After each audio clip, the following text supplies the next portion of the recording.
Ahí estamos. Hizo que no desayuné. Bueno, ¿arrancamos? Dale. Bueno, bienvenidas y bienvenidos a este... ¿Sí? No todavía. Ah, bueno, avísame.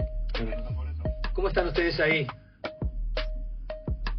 ¿Sabés cuál es el tema de hoy? No sabes. No sabés. Botánicos. Paleobotánica. Así que si tenés una planta hace muchos millones de años en tu casa, Traela. Ezequiel, Y claro. la vemos. Claro. Y vemos qué onda. ¿Estamos grabando? Ok. ¿Estamos todos cómodos? Bien.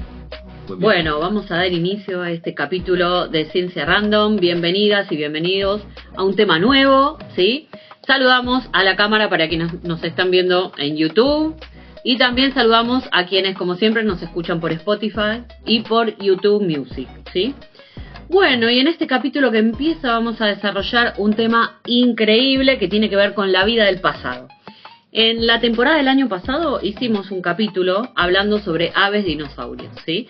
Pero en esta oportunidad llegaron por primera vez al podcast las plantas.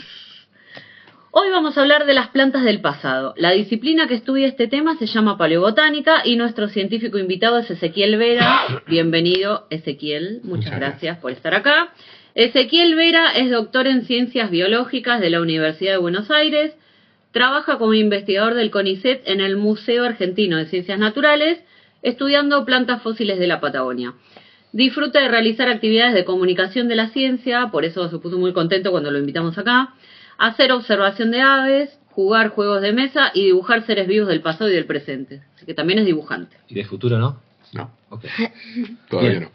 no. Nuestros invitados para hablar de paleobotánica son Vicente Cavalotti, Juan Bayón. ¿Es Bayón o Bayón? Vayan. Ok, Bayón, Rosario Álvarez, Paloma Santos, ok. De la escuela, todos de la escuela Ramos Mejías. Los dos primeros son de sexto grado, y las dos últimas son de séptimo grado. ¿Y dije todo bien? Sí. Ok. Menos mal, menos mal. Bueno, cuando hablamos de paleontología, lo primero que se nos viene a la cabeza son dinosaurios, ¿no? Obviamente. Porque son famosos, porque hubo dinosaurios gigantes, porque están en las películas, ¿sí?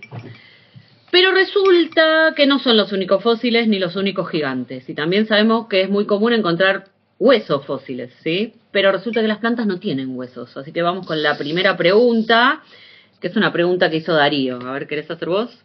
¿Está de acá? Sí. ¿Qué parte de las plantas se fosilizan? Y la otra es, ¿los árboles petrificados de verdad son de piedra?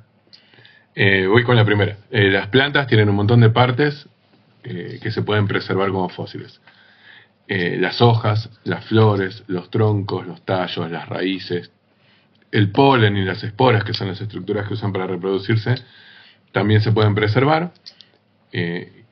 El tema, o el gran problema a veces que tenemos los paleobotánicos es que no siempre se preservan juntas. Y a veces en lugares donde se preservan los troncos no están las hojas de esas mismas plantas, o las flores, o las otras partes, y se hace muy difícil tratar de reconstruir la planta como un todo, porque tenemos información incompleta por separado. Pero en general casi todas las partes de las plantas se pueden preservar. Con respecto a los troncos, Pero, ¿y el polen, si no está en la planta, dónde lo encuentran?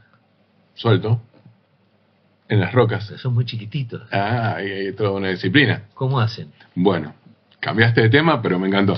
De hecho, hay toda una disciplina relacionada con el estudio del polen y las esporas que se llama paleopalinología. ¿Qué se hace? Uno cuando Pero piensa que es el estudio del polen. del polen y las esporas fósiles y otros restos microscópicos, porque son microscópicos, requieren un microscopio para mirarlo, y que están compuestos de materia orgánica, que es un tipo de materia que está presente en las plantas, que tienen, sin querer meterme en detalles, tienen muchos átomos de carbono en su estructura.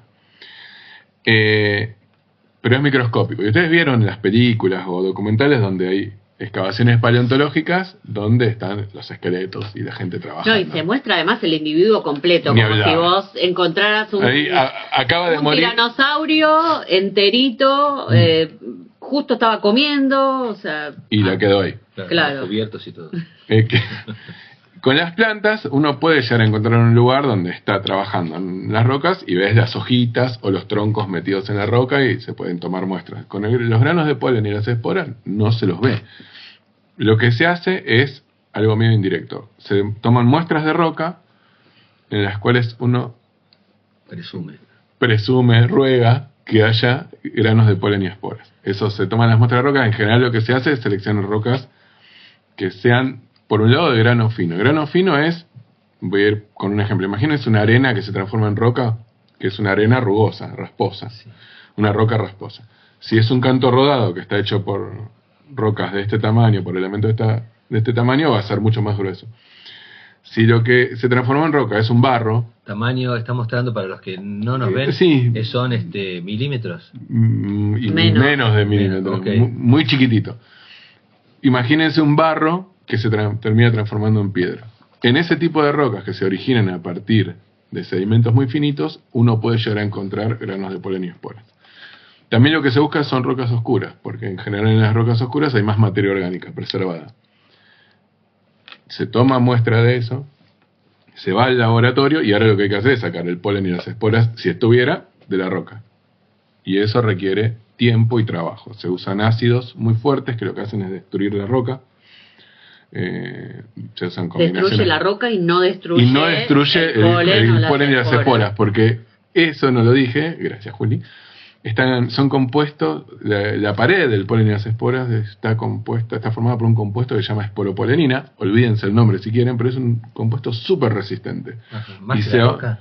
Muchísimo más que la roca. Se banca los ácidos y se le ponen ácidos el ácido fluorhídrico, que es un ácido que es súper corrosivo, de hecho es súper peligroso trabajar, no súper peligroso, digamos, hay que tener un montón de recaudos para evitar que te caiga el ácido ese encima. Se le pone calor también para acelerar el proceso, y luego de varios ciclos de ácido, lavado, filtrado, se obtiene con suerte un líquido negro, que es lo que uno pone en un portaobjeto y lo mira en el microscopio y cruza los dedos y mira a ver si hay algo ahí.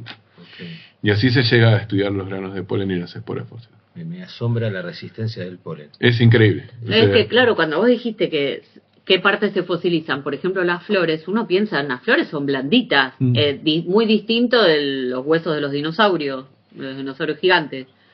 Y sin embargo, mirá qué resistente el polen, que es una parte de las flores. Y además algo que tiene importante el polen es que las plantas producen mucho polen, o esporas, los helechos, a lo largo de su vida. Con lo cual hay muchas más posibilidades de tener un registro fósil de eso. El viento va para todos lados. Entonces... El viento lo distribuye por un montón de lugares, entonces capaz que las plantas vivían en un lugar donde no se preservaron, pero el polen y las esporas viajaron y uno las puede encontrar en otro lado donde se acumuló el polen y las esporas. Okay. ¿Puedo hacer otra pregunta del polen? Sí. Claro, yo no trabajo en polen fósil, claro. Pero tengo mi compañera, mi esposa, es paleopalinóloga y trabaja justamente en eso. Okay. ¿Qué información se saca del polen? Excelente pregunta, un montón. Por un lado, si yo encuentro, imagínense que se van ahora a un lago de Bariloche, o el sur argentino. Dale. Y van y toman muestras del fondo del sedimento del lago. Eso van, lo limpian, lo filtran y van a encontrar polen y esporas.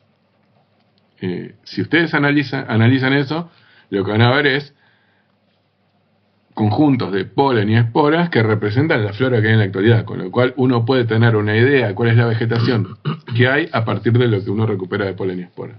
O sea, vos estás diciendo que un tipo de polen es de un tipo de especie. Claro, uno estudiando el polen... No es polen en general, sino que... Gracias, Juli. Cada planta produce un tipo de polen particular, o un tipo de esporas particular. Entonces uno, viendo el polen, puede reconocer a qué grupo de plantas perteneció, a veces con mayor precisión, a veces con menos. Pero, por ejemplo, la lenga, el coigüe, el nire, que son plantas que viven actualmente en Patagonia. Eso lo vimos. Que son del bosque andino patagónico, producen un tipo de polen particular que uno lo ve y dice, esto es polen de este grupo de plantas. Entonces, uno puede, a partir de la acumulación de polen... sin ver la planta en sí misma, sino que como una evidencia indirecta, pero segura. Eso uno lo puede hacer en la actualidad. Bueno, uno lo puede hacer en el registro fósil. Si uno encuentra asociaciones de polen, puede ver qué vegetación había en ese momento, cuando la vegetación a veces no se preservó. Porque capaz las plantas que produjeron esos pólenes y esporas no se O preservaron. sea que hay especies que desaparecieron, pero el polen quedó. Claro, entonces uno lo puede reconstruir indirectamente. Después, uno puede, además, tratar de hacer un tipo de reconstrucción de cómo era el clima, porque los distintos grupos de plantas, en la actualidad sabemos que hay plantas que viven en determinados ambientes. Y eso uno puede, con cierto cuidado, hacer el mismo camino, el mismo razonamiento con las plantas del pasado. Entonces, si yo tengo un conjunto de pólenes, porque algo que no dije, con ese líquido negro que se obtiene del procesamiento y arma uno un portaobjeto o varios, y uno lo pone, no hay un grano de polen, hay un montón de cosas distintas, hay una mezcla de un montón de cosas. Perdón, un portaobjetos es ese vidricito que se pone abajo del microscopio para ver las cosas microscópicas. Claro, pero no hay uno solo, sino que hay cientos, miles. Entonces uno tiene un conjunto de cosas que le está indicando cómo era la vegetación. ¿Y cómo era el clima entonces? Si yo veo, por ejemplo, que está lleno de, no sé, de Sí, plantas de selva. de selva, uno puede tratar de indirectamente interpretar que eso era un ambiente selvático, entonces el clima tendría que estar reflejando condiciones cálidas y tirando a tropicales. ¿Por qué? Porque las plantas son excelentes indicadores del clima. Ujú. Si una planta no puede vivir en un clima particular, no se puede ir a otro lado, se muere. No es un animal que migra, se va para otro lado y busca condiciones climáticas mejores. No, si encontramos la planta viviendo, es porque el clima daba para que esa planta viviera. Entonces, Claro. uno hace ese camino inverso y se puede tratar de entender el clima. Además, porque tienen un montón de aplicaciones, avisé, los granos de polen a veces, las especies de granos de polen, porque se les da nombre a los granos de polen, vivieron, si uno, a ver, piensen que la Tierra tiene 4.500 millones de años, que es un montón, y a lo largo de, creo que no me quiero adelantar una de las preguntas, pero, o sea, es mucho tiempo, pero hay especies de plantas que vivieron durante muy poquito tiempo. Entonces, si yo encuentro esa especie de planta, sé que estoy en ese momento de la historia de la Tierra.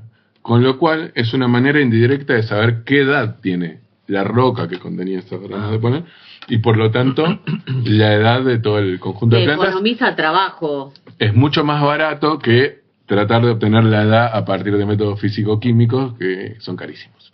Entonces, esto, si bien es caro el procesamiento, es más barato. Y es una de las maneras que tenemos para saber, por ejemplo, qué edad tenían los dinosaurios o algún otro organismo extinto, porque uno busca fósiles que me indiquen la edad. Y en general los dinosaurios no son útiles para eso. Claro. Pero las plantas Ujú. y otros organismos sí. Entonces son un método de, se dice, datar las rocas, o sea, darle una edad a las rocas. Okay. O sea que vos podés encontrar en una roca distintas plantas que tienen polen. Sí, O sea, variedad. sí, un montón distintos. Sí, Ok. el desafío es tratar de entender qué plantas los producía. Pero bueno, se trata. Acá, mira, espera, sí. dos aplicaciones, una cuestión más. Los granos de polen y las esporas son muy usados para la búsqueda de petróleo, de hidrocarburos, porque sirven para determinar los grupos de plantas que estaban presentes, con lo cual cuando se hace exploración hidrocarburífera, el tener esta información de edad y grupos y si hay áreas que son las productoras de hidrocarburos, pueden hacer que uno decida hacer una excavación directa. Okay. O sea que hay gente que puede poner dinero para esas investigaciones. E incluso el color de los granos de polen y las esporas, según cuán oscuros estén, nos hablan de lo que se llama madurez térmica, que es cuánta temperatura sufrió esa roca. Y eso se relaciona con la formación de petróleo. Entonces tienen aplicaciones. Un montón de aplicaciones. Un montón. Y estoy seguro que me estoy quedando corto y me van a retar. Alguna va a surgir con las preguntas. que Espera que tenemos. perdón, pero los petrificados, árboles petrificados. Esa era la otra pregunta. La petrificación es un tipo de fosilización que se da en las plantas. Y lo que ocurre cuando un organismo se petrifica es que hay